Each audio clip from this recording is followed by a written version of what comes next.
शिवराज सिंह चौहान ने कहा, अगर हमें पर्यावरण को बचाना है तो वृक्षारोपण उसका सबसे सशक्त माध्यम है। मैं यहाँ पर ब्रिक्स सदस्य देशों और सहयोगी देशों का भी स्वागत करता हूँ। आज से कई महत्वपूर्ण विषयों पर चर्चा शुरू हो रही है। मंत्रियों के समूह की बैठक में आज का विषय यह है कि हम खेती में माताओं, बेटियों और महिलाओं की भूमिका को और कैसे बढ़ा सकते हैं। भारत और दुनिया के कई देशों में परंपरागत रूप से खेती में महिलाओं का बहुत योगदान रहा है। खेती में युवाओं की भागीदारी भी कैसे बढ़े, इस पर भी हम चर्चा करेंगे। पौधारोपण तो मेरा नित्य कर्म है और जीवन का व्रत है। कल ब्रिक्स देशों के साथ भी ब्रिक्स वाटिका में सारे सदस्य देश और पार्टनर कंट्री एक साथ पौधारोपण करेंगे, क्योंकि पर्यावरण को अगर बचाना है तो वृक्षारोपण उसका सबसे सशक्त माध्यम है। मैं अपने सपनों के शहर इंदौर में ब्रिक्स देशों से पधारे हुए सदस्य देशों का भी और पार्टनर कंट्रीज का भी हृदय से स्वागत करता हूं। कल रात भी उन्होंने हमारी संगीत का आनंद लिया और बहुत पसंद किया, और भारत का इंदौर का परंपरागत जो हमारा भोजन है वो उनको बहुत पसंद आया।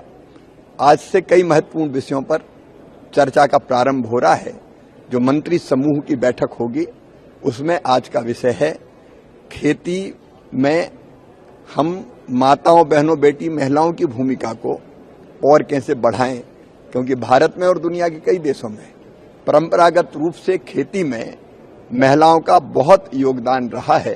तो एक, उनके भागीदारी कैसे बढ़े, दूसरे युवा खेती से कटता है और दूसरे व्यवसाय उसको आकर्षित करते हैं।